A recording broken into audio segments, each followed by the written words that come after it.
प्रश्न साहेब काल जयकुमार गोरेंनी तुमचा सत्कार केला आणि त्यानंतर तुमच्या चेहऱ्यावर एक वेगळंच हास्य होतं आणि त्याबद्दल जयकुमार गोरेंना विचारलं तर त्यांनी असं सांगितलं की आमच्या दोघात आता काही असं वैर नाहीये किंवा राजकारणामध्ये ह्या गोष्टी होत राहतात.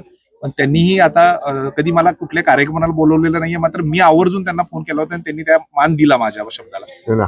आपण स्वागत सत्कार हसूनच स्वीकारतो ना. कुणी जरी घेतला स्वागत सत्कार तरी आपण हसूनच स्वीकारतो. आणि मान्य जयाभाऊंचं माझं काय वैयक्तिक काय कुठले मतभेद नाहीत. राजकीय विचार किंवा राजकीय भूमिका त्यावेळी प्रत्येकाची वेगळी असते. का तर त्यांचा पक्ष वेगळा आहे, माझा पक्ष वेगळा आहे. पण मान्य जयाभाऊंना मी पर्यटन महोत्सवाचं निमंत्रण दिलं होतं. फक्त एकच झालं, मी स्वतः फोन करायला पाहिजे होता, पण तसा फोन माझ्याकडनं त्या गडबडीत झाला गेला नाही. इथून पुढे मी काळजी घेईन. कुठलाही माझ्याकडचा असा कार्यक्रम असला तर सगळ्यात पहिला फोन मान्य जयाभाऊंना मी करेन.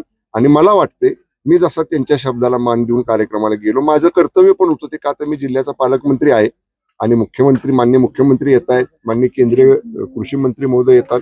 पालकमंत्र्यांना प्रोटोकॉल प्रमाणे हजर राहिलं पाहिजे. त्यामुळे सुरुवातीपासून दौरा संपेपर्यंत मी तिथं होतो. पण जयाभाऊंचं मी आभार मानतो की त्यांनी स्वतः मला फोन केला.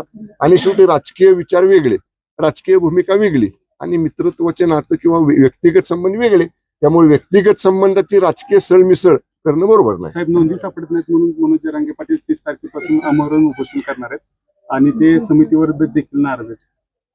नाही, मला नेमकं म्हणून मान्य मनोज दादांचं सातारा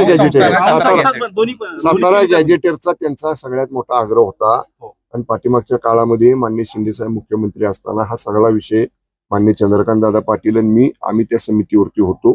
आम्ही भरपूर बैठका घेतल्या. जस्टिस शिंदे समिती जी नेमली होती नोंदी शोधण्यासाठी, त्यांना मुदतवाढ देखील दिलेली होती. अजून सुद्धा त्या समितीला मुदतवाढ अस्तित्वात आहे.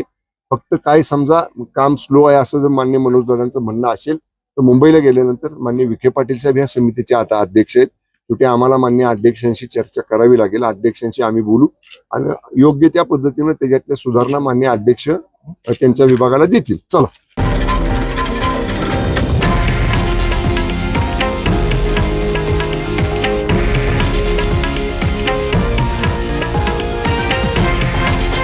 हे आहे देशातील नंबर 1 न्यूज नेटवर्क आणि आपण पाहत आहात TV9 मराठी, एकमेव.